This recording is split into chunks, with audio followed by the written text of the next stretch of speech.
బెండకాయ కర్రీ తయారీ విధానికి కావాల్సినవి బీరకాయలు 1/2 కిలో, పచ్చిమిర్చి 3, ఉల్లిపాయ 1, టమాటా 2, అల్లం వెల్లిగడ్డ పేస్ట్ 1 స్పూను, ధనియాల పొడి 1 స్పూను తీసుకొని స్టవ్ మీద బాండెలు పెట్టుకొని ఆయిల్ వేసి, ఆయిల్ కొంచెం వేడెక్కగానే ఆవాలు జీలకర్ర వేసుకోవాలి.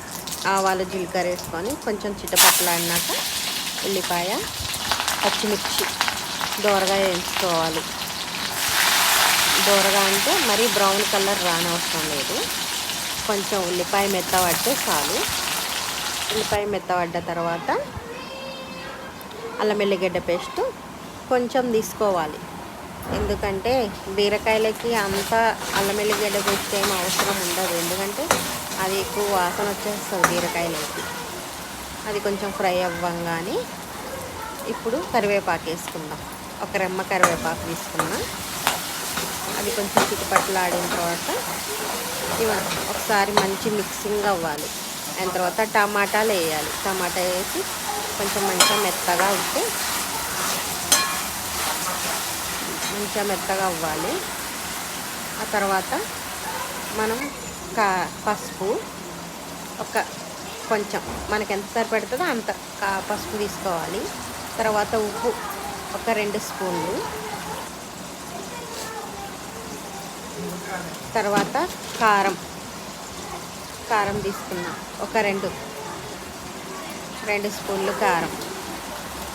ఇది వచ్చేసి గుంటూరు కారం అండి, నేను మసాలా కారం తెచ్చుకున్నాను, బాగుంటుంది పులుసు కూరల్లోకి, ఇలాంటి కర్రీస్లోకి ఈ కారం చాలా బాగుంటుంది. కారం వేయంగానే మంచిగా అయినాక బీరకాయ వేసి మంచిగా మగ్గనివ్వాలి. వాటర్ వేయద్దు, వాటర్ వేస్తే అంత బాగోదు. మంచిగా మగ్గి ఇలా దగ్గరకు వచ్చిన తర్వాత ధనియాల పొడి, అది ఆయిల్లోనే అట్లా అవ్వాలి. బీరకాయలో వాటర్ వస్తాయి కదా, అందుకని ఆయిల్లోనే అట్లా మంచిగా అయిన తర్వాత ధనియాల పొడి వేసి 5 నిమిషాల తర్వాత మళ్ళీ కొత్తిమీర వేసుకొని మంచిగా కలుపుకోవాలి. ఇక చూడండి ఎలా ఉందో కర్రీ. టేస్ట్ అయితే సూపర్గా ఉంటుంది.